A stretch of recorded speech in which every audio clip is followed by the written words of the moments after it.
Hi, Miss Cowan's class, kindergarten class. My name is Miss Mallory. I'm here from the Cowan Street Project, here to teach you drama class. I know that we only got to hang out and play drama games for one day before we all had to go home and not teach from class. And I know that this can be a very confusing and kind of scary time. But for the next 30 minutes, we are going to learn about drama and acting and just do an activity. And what better way to get all of your energy out and give your parents and guardians a break for just 30 minutes or so. Or you can actually ask them to join in with you to play these games and activities and to warm up. I just want to go over some things that we learned in that first class. So first of all, what is drama? If you know the answer, you are welcome to say it out loud now. What is drama? It's a very good answer.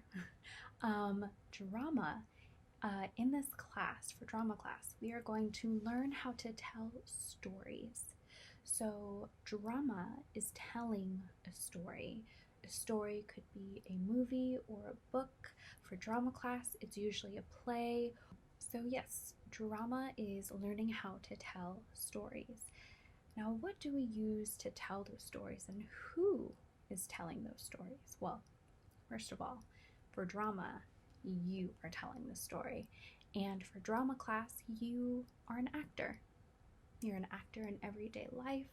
You are an actor in your own story. But actors, they can have other tools like costumes or props, things that you bring on stage, but you actually have 3 tools on you right now that can help you tell a story or even just act out your everyday life. So if you remember what those 3 tools are, what are those 3 tools? I'm using one of them right now. As we were doing warm-ups, we were using this first tool and warming that up. So what is this first tool? So the first tool of an actor is your body. It's something that you have on you already. It's something that you have taken a few years to get used to and learn how to use, and it's also a tool for acting. So you can use your body to tell a story.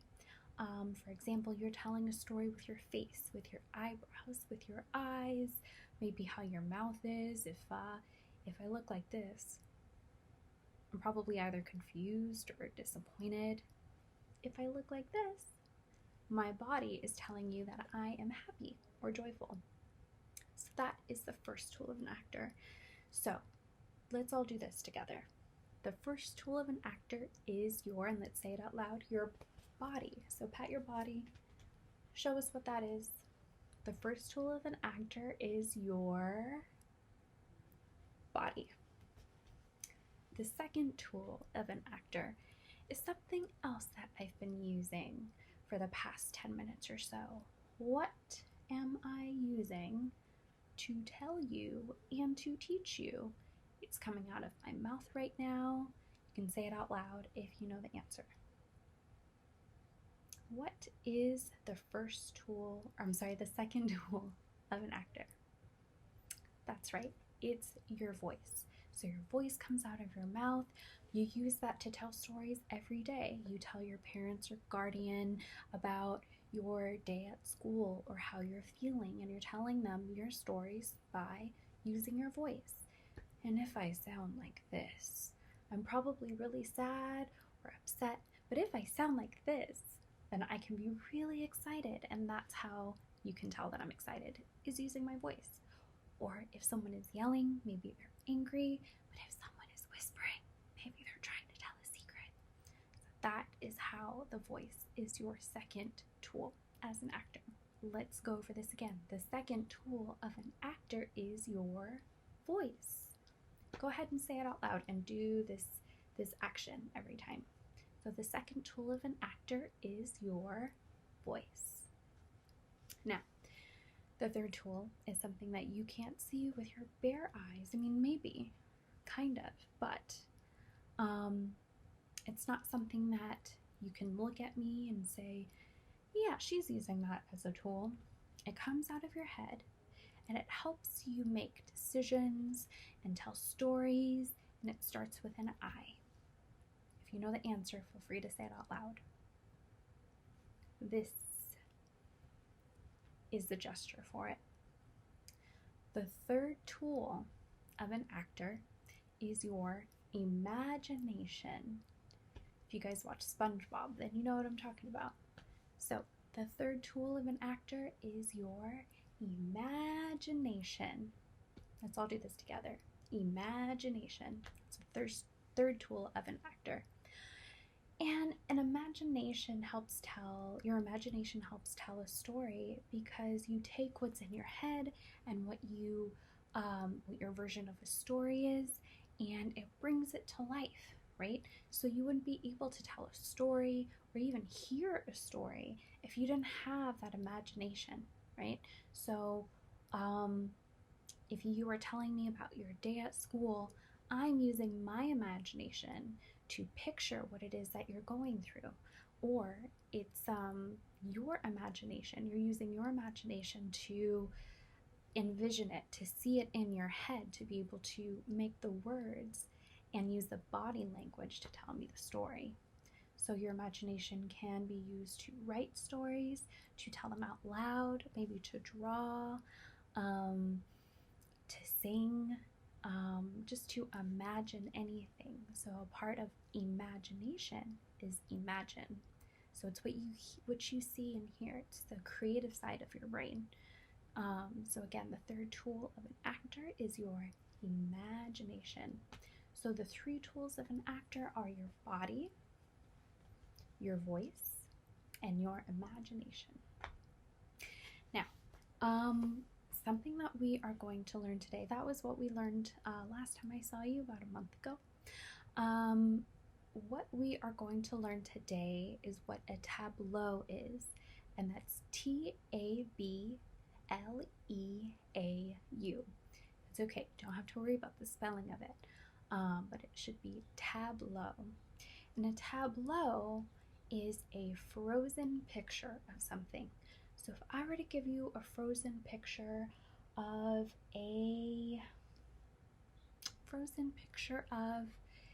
gosh, what's a good one? A butterfly. Frozen picture of a butterfly, right? How would I use my body to give you a frozen picture of a butterfly? Maybe like this. Is this a butterfly? Are these my wings? So you could do this. Or a tableau of someone who is working really hard on a test is like this. With the pencil in his hand. Right? So a tableau is a frozen picture. A tableau is a frozen picture of something. So we're going to play an activity, we're going to play a game. But first, we need to warm up. You can stay seated for this warm up, but definitely take this time to use your energy and move your body around. First off, I want you to reach above your heads. Act like there's candy in the ceiling. So reach your hands up above your head. You can even act like you're climbing a rope. Now, wiggle your fingers, drop your fingers, drop your wrists, drop your elbows, and then drop your shoulders. Now, take a crayon. This is a crayon in my head. Put it on top of your head, like this, and draw some circles with your head, with that crayon, onto the ceiling. Draw 4 circles. Now do it the other way 4 times. Very slowly. Now, I want you to take that crayon, take it off of your head, break it in half, and stick each half on your shoulders. Here and one here. Now, draw circles on both sides of the room with the crayons on your shoulders. Let's do 4 backwards. 1, 2, 3, and 4. Now 4 forwards. 1, 2, 3, and 4. Just heard some bones cracking. Okay, now take these crayons, put them back together.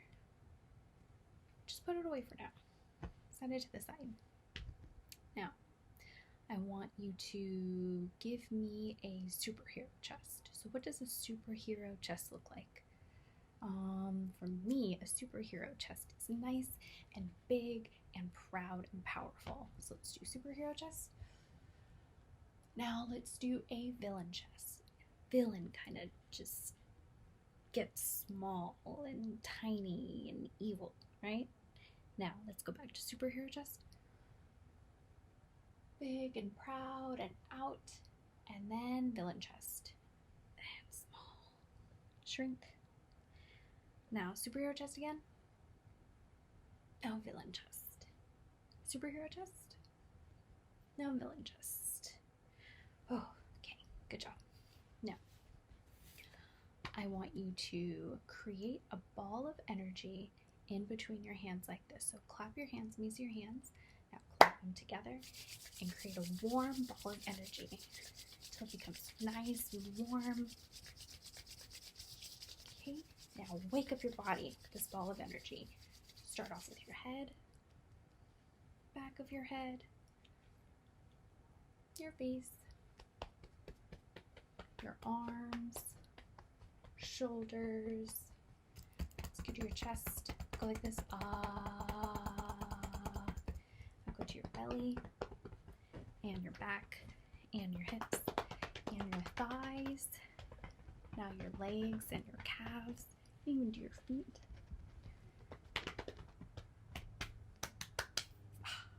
Okay, now I want you to warm up your face. So make your face nice and big like this. Eyes big, mouth big. Now small. Big. Now small. 2 more times. Big. Now small. Big. And small. Okay. Now we need to warm up our voices and our mouth. So first you're going to blow your lips out like a horse, but don't make any sound and don't make any vibrations with your mouth. You just go like this.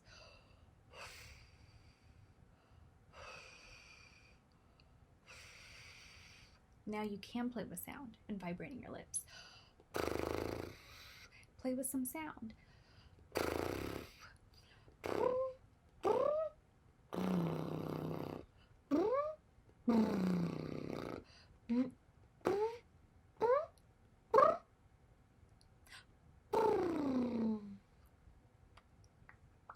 Okay, now let's go ahead and warm up our voices and this tool here, our face, our body, our mouths.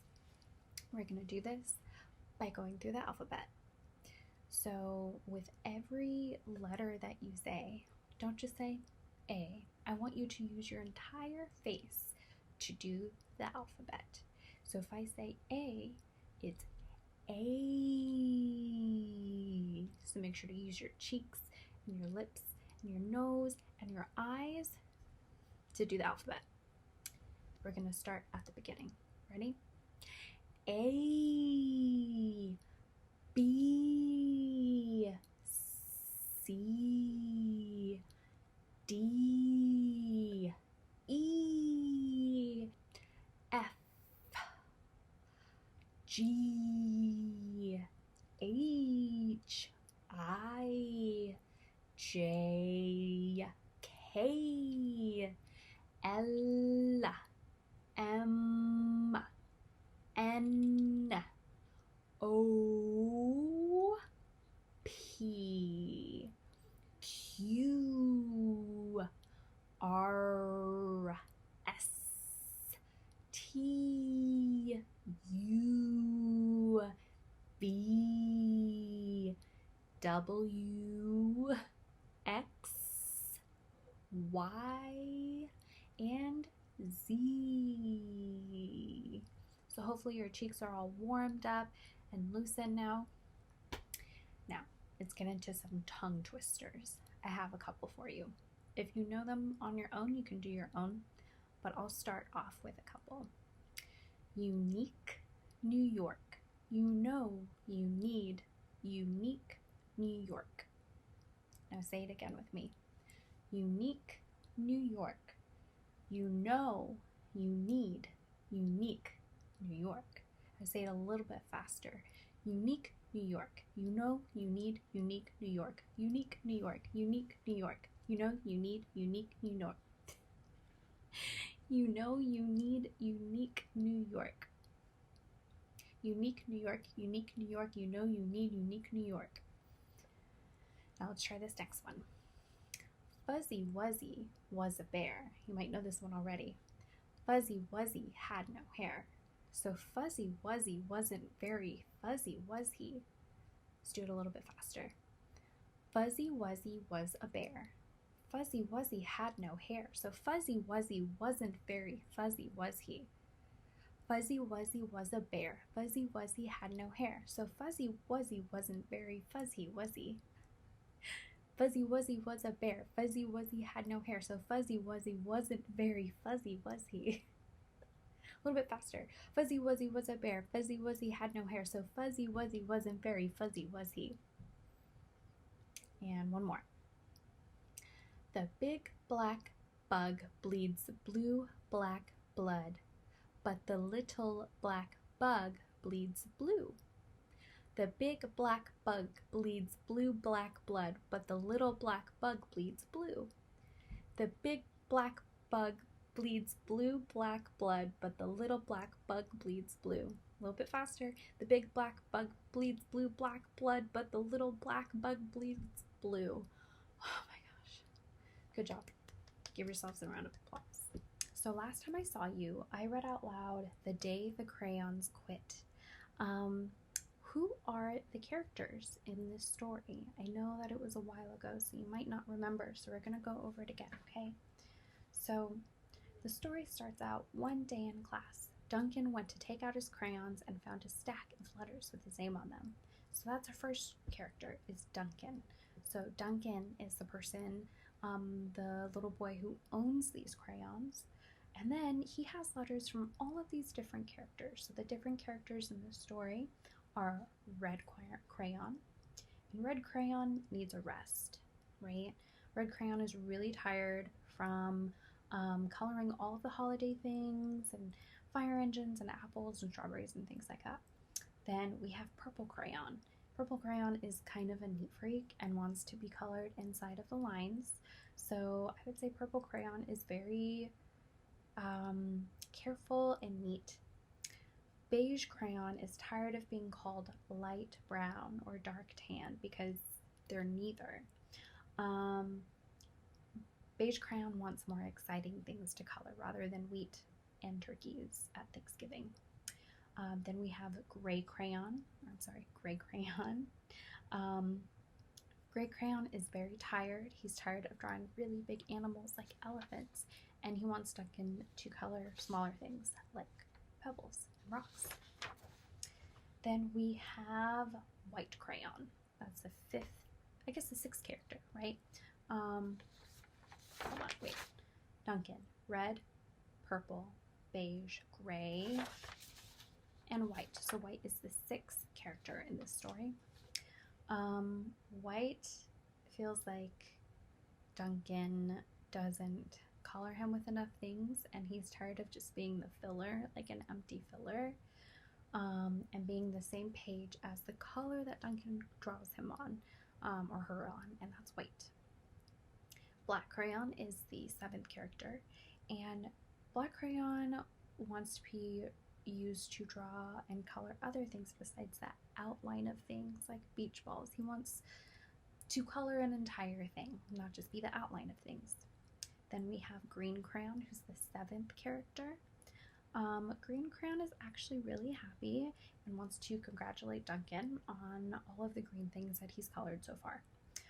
But he does say, or he or she, they do say that yellow crayon and orange crayon are driving everyone nuts because you're not talking to each other anymore. They are both thinking that they're the color of the sun, which brings me to the next character, who is the yellow crayon and orange crayon. So orange and yellow are both trying to prove to Duncan that they're the real color of the sun. Then we have blue crayon. So that was what, 7, 8, 9, 10, 11. Then we have blue crayon. Blue is Duncan's favorite color. So it says that it's been great being your favorite color this past year. Coloring oceans, lakes, rivers, raindrops, rain. The railing of the, oh, but here's the thing. Blue crayon is really short and stubby from being Duncan's favorite crayon, and he can't see past the railing in the crayon box anymore. So blue is just tired of being short and stubby. Pink crayon wants to tell Duncan that he can color dinosaurs or monsters or cowboys. It doesn't just have to be girly things. And peach crayon doesn't have any clothes. She feels naked and exposed, and she's tired of having her wrapping torn off of her. So that is peach crayon. So we have so many different characters in this story. After the story is over, Duncan drew a picture for his teacher, and it had all of the colors in it, so they were all really happy. So that is who it's about, and that's who the characters are in The Day the Crayons Quit. What feelings did you have when you were listening to me read the story of The Day the Crayons Quit? Did it make you feel sad? Did it make you feel happy? Did it make you feel excited or bored? How did you feel? So now we are going to get into an activity called Magic Rocks. So what I want you to do, what we're going to be working with today is your body. So the first tool of you as an actor, it's your body. So that's what we're going to be using in our activity today, called Magic Rocks. So I want you to use your body to make yourselves into little and round rocks. And every time I say magic rocks, I want you to get into this magic rocks position. So if I were to turn into a magic rock, this is what it would look like. So make yourself little and small and round, right? So if I say magic rock, go like this. Not like this, because this is more like a rectangle. Not like this, because this is too big, but little and round. So what do you need to do to get little and round? Remember when we did the villain chest and we became a little bit smaller, and then our faces, when we were doing the warm-up, we made our faces really small like this, right? So let's do that, but with our entire body. So let's make our chest small, make your back kind of round, make yourself small, make your face small, and then just kind of up like this. So that's magic rocks. If I say magic rocks, you do this. Okay. From there, so get yourself into magic rocks. Magic rocks. Okay, stay there. I'm going to tell you to turn into something, and I want you to, I hope you're still a magic rock. Stay small and round and little, but still listen. I want you to turn into what I tell you to turn into. So I'm going to say magic rocks turns into, and then you're going to do it. So magic rocks turns into a giraffe. Show me your giraffe. What does a giraffe look like? So give me a tableau of a giraffe, a frozen picture of a giraffe. If I think of a giraffe, I think of something with a tall and long neck and stands very tall. So if I were to do a tableau of a giraffe, it might look like this. Right? Okay, now magic rocks. Stay there. Magic rock turns to a cat. No, give me a tableau of a cat. Give me a tableau of a cat. Okay, if I were a tableau of a cat, This might be what I look like.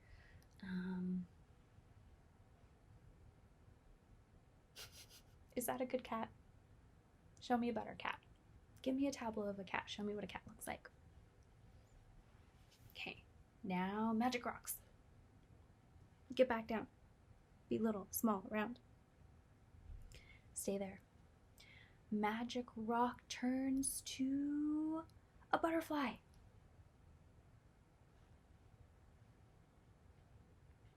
Show me your butterfly. Okay, magic rocks.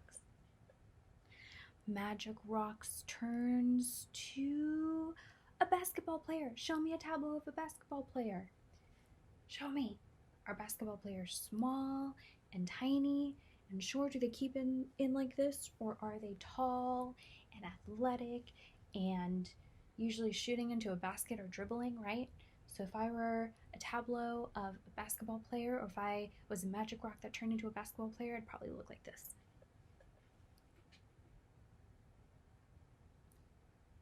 Maybe like that. Surprise basketball player waiting for a shot. Okay. Now magic rocks. Stay there. Now I want you to think about different emotions. Magic rocks turns to a sad butterfly. Show me a sad butterfly. Okay? Is that okay? Show me your sad butterfly. Magic rocks turns to a sad butterfly. Okay, good job. Now magic rocks. Now magic rocks turns to a happy giraffe. So show me a tableau of a happy giraffe, not just a giraffe, but a happy giraffe. So maybe it's like this. Sometimes, you see them eating off of trees, so you could be like this. Right? Okay, good happy giraffe, good job. Now we're gonna think about some of the characters in the story that we're reading, The Day the Crayons Quit. So stay in your little magic rocks. So magic rocks. Stay there. Now magic rocks turns to green crayon. Remember, green crayon is happy but kind of worried about orange and yellow, okay? So give me a tableau. Magic rocks turns to green crayon. If I were green crayon, this is what I'd look like. Happy, but kind of worried, right? Okay, now magic rocks. Go back to magic rocks. Stay there. Next, magic rocks turns to blue crayon. Okay, what does blue crayon look like? Remember, blue crayon is the favorite color, so he's short and stubby. So if I were a tableau of blue crayon, this is what I'd probably look like.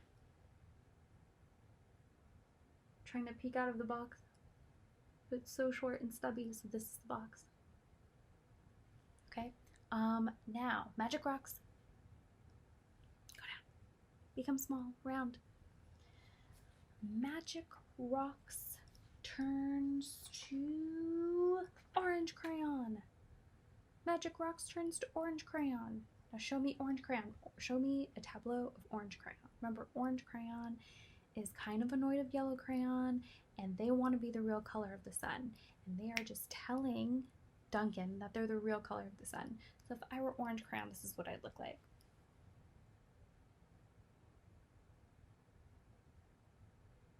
Right? Like, hello, I have the right answer. Let me tell you. Okay, so now you know how to become a tableau. Good job on your activity. I will have another lesson for lesson 3 next week.